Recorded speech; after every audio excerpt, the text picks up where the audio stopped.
Another batch of Nigerians evacuated from South Africa arrived in Lagos on Tuesday as part of the federal government's ongoing voluntary repatriation program. Hi.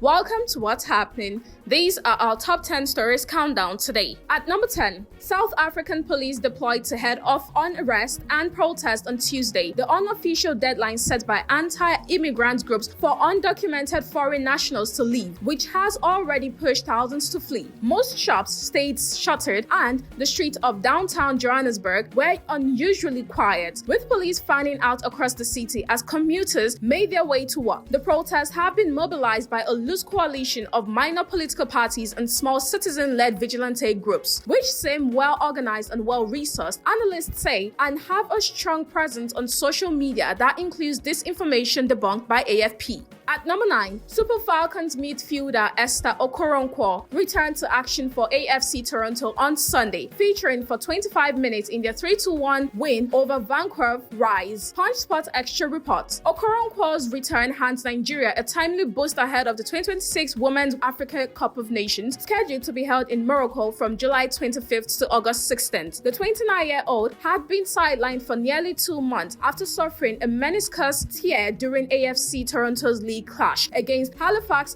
earlier this season. AFC Toronto managed just 1 win alongside 2 defeats and 2 draws in 5 league matches during her absence. At number 8, a total of 102,000 new HIV infections were recorded across Nigeria's 36 states and the Federal Capital Territory in 2025, with Lagos State accounting for the highest number of new cases at 10,430, according to data obtained from the Federal Ministry of Health and Social Welfare State of the Health of the Nation Report 2025. The report, obtained by our correspondent, provides a state-by-state breakdown of newly recorded HIV infections and highlights the geographical distribution of the epidemic despite years of intensified prevention efforts by the federal government and its partners. The data showed that Lagos recorded the highest number of new HIV infections in 2025 with 10,430 cases. Rivers State followed with 6,287 new infections, while Kano recorded 6,106 cases.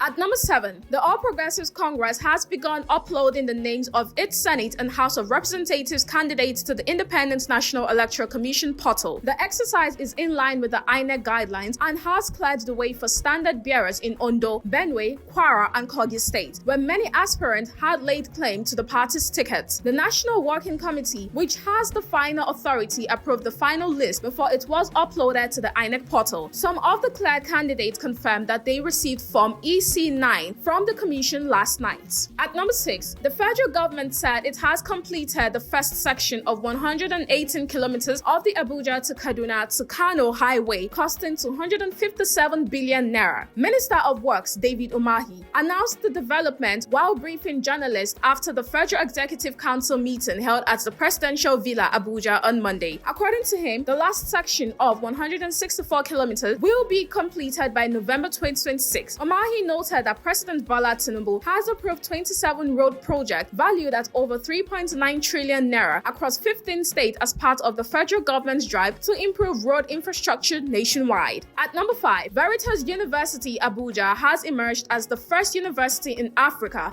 to formally commit to ethical artificial intelligence governance through the signing of the Humanities AI Compact, a cross-sector framework designed to ensure that AI development and deployment prioritizes human dignity and the common good. The development was disclosed in a statement issued on Tuesday by the head of corporate affairs and communications of the university, Ben Agonde. The university said the signing represents its institutional response to the Magnificat Humanitas, a papal declaration by Pope Leo, calling on universities and centers of learning worldwide to assume responsibility for the ethical governance of artificial intelligence and ensure that emerging technologies remain firmly centered on humanity. At number 4, Nigeria's most widely consumed transport fuel, premium motor spirit, also known as petrol, maintained a strong upward trajectory as the average retail price paid by consumers rose to 1,596 naira per litre in May from 1,027 naira in the corresponding period last year, representing an annual increase of 55.31%. However, every month the increase was comparatively moderate at 4.13% from the 1,520 132 naira recorded in April, according to the latest price watch report released by the National Bureau of Statistics. At number 3, the Nigerian Meteorological Agency has alerted Lagos residents and other coastal states to a heightened risk of flash flooding on Tuesday, June 30. The warning was contained in NIMET's Tuesday weather outlook for June 30th, 2026. The update, which sustained rainfall across the southern region throughout the day, comes following forecasts of widespread rainfall across southern Nigeria. According to the agency, continuous rainfall could trigger flash flooding in coastal and low-lying communities, particularly in Lagos and other states along Nigeria's southern coastline. The forecast also outlined expected weather conditions across the northern and north-central regions, while advising residents and key sectors to take precautionary measures. At number 2, Justice Mohammed Umar of the Federal High Court in Abuja has granted a 200 million naira bail to the presidential candidate of the African Action Congress and publisher Omoyele Sowore, who is facing alleged cybercrime charges. In a ruling on Tuesday, Justice Umar ordered Sowore to produce 2 sureties. One of the sureties must be a traditional ruler from Showore's community, while the other must own landed property in Abuja. The court also directed that the sureties be verified by the prosecution. In addition, Justice Umar ordered Sowore to deposit his international passport with the Deputy Chief Registrar of the court pending the determination of the case. The judge thereafter released the defendant to his lawyers and adjourned the case until Monday, July 6th for the opening of Showore's defense. At number 1, another batch of Nigerians evacuated from South Africa arrived in Lagos on Tuesday as part of the federal government's ongoing voluntary repatriation program. The Air Peace flight carrying about 271 Nigerians landed at the Murtala Mohammed International Airport shortly before 11 a.m. after departing Johannesburg at about 5 a.m. local time. Officials of the National Emergency Management Agency, the Nigeria Immigration Service, and the Nigerians in Diaspora Commission were on hand to receive the returnees. The latest evacuation is part of the federal government's ongoing efforts to assist Nigerians who have voluntarily chosen to return home amid rising anti-immigration tensions in South Africa.